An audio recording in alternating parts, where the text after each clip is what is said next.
KJ outside. Oh, bro. I'm a G.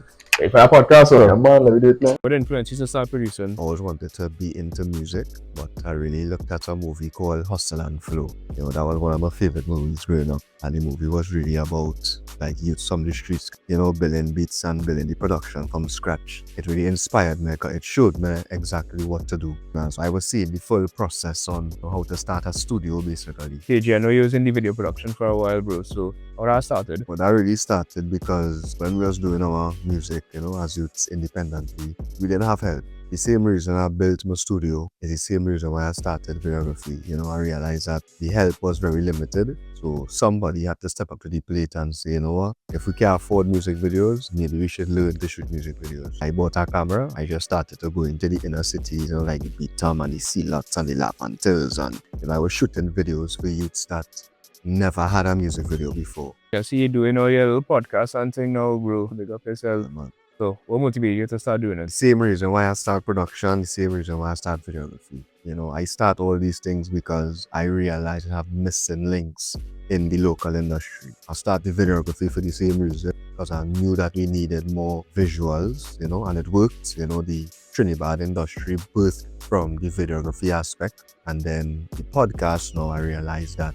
right, we had the music, we had the videos, but we need more conversation, you know, we need more media, we need more things like this, you know, more content basically, you know, to push the thing even further. So I decided, you know, I'm gonna do my podcast, and again, it worked. Bro, out of the podcast, the production, the videography, which one your favorite the most? That's a good question.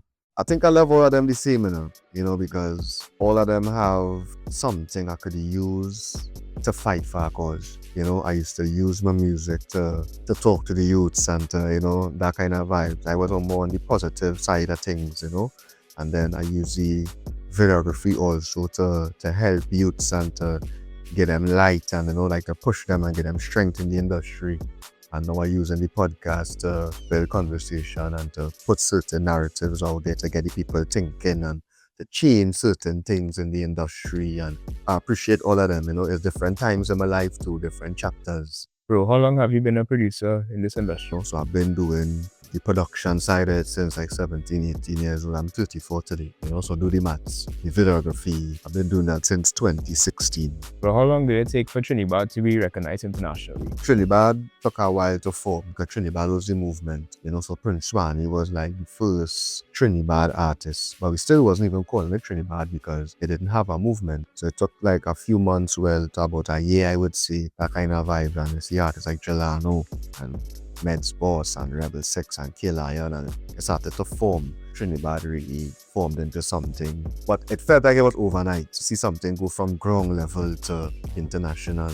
It was amazing to see. Bro, what's a big challenge that you had in the entertainment industry? You need to network, you know, you need to get out there, you need to broaden your horizons. And I didn't realize that for a lot of years. Not realize that I had to take myself from A to B. So I would say my greatest challenge in this whole industry was my mindset, bro. Do you produce other genres of music? Definitely. I work on so many different projects. I produce different genres of music. I shoot different types of videos, but people don't even know I was in Soca Star. I was on a competition in Jamaica. I was singing in reggae. I sing plenty soca in my life, and I do chutney song and kind of thing. Nobody don't know these things because it was just years ago. KG, what is one thing that you want people to know about you? I really want people to understand that Talks with KG is really a show to bring conversation. All opinions matter at the end of the day. It's entertainment we're talking about, you know, so I use my platform to just generate a certain type of conversation, and people may not agree with certain things I may say or certain things that people may say on the show. But at the end of the day, don't ever feel like it's a disrespecting or a ranking thing, because it's never that. It's also about sparking different opinions and hopefully reach to a certain threshold where we could probably change this thing, because we can all agree that something needs to be done for the thing to elevate. Bro, what's one thing that you want to see improved in the entertainment industry? I want to see more helping hands. You know, I want to see more unity.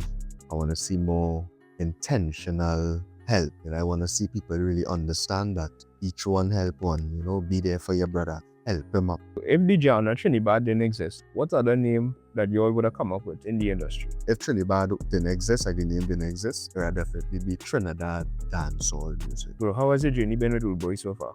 Yeah, big up Rude Boy all the time. Have mad respect for Rude Boy because, in this industry, people will try to judge you. So certain types of content wouldn't fly. And people used to always tell me about that. They'd be like, oh, you sure you'll get sponsors if they talk about certain things or call certain names. And I used to always just stand firm within myself and be like, the right brand will come to me and they will come correct too. But when Rude Boy came, they literally told me that we love what you do, and we understand what you do and we want to support what you do.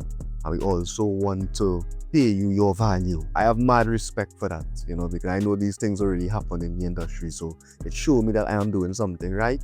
I also showed me that we have hope in the industry. Because that's what I've been fighting for. I've been fighting for freedom in the thing. It's not just about one thing. To have different personalities, different aesthetics, different types of art. And we need to appreciate all of them now. So big up Rude Boy for, believing in KG. Talks with KG. Where you want to see this podcast in the next 5 years? My short-term goal in the next 3 to 5 years is really to spread my wings in the Caribbean, link up with all my Caribbean linkies and maybe spark some conversations and make some changes for we people, What do you recommend to your audience or anybody who wants to be an entrepreneur in this entertainment industry? Do not be afraid to start small, because that's the only way you would learn. And the journey is so important. A lot of people want to just jump in anything and be successful in less than no time. And that's the wrong mindset to have. So anybody coming into this, just know that starting small is the best way to start. This is the CPatts Live Talks. KG, Talks with KG, Chris Patterson. Bro, thanks so much for your time. Yeah, man. Hey, now, bro, you're like you big. You give us 2K, so. Yeah, man, but you getting 3, man. I'm see you, man. Link up 3Ks for you, Right, That is it. bro. I can't wait to see them next episodes on the podcast. Yeah, for sure, bro. Right? That's anything, G. That's him, bro.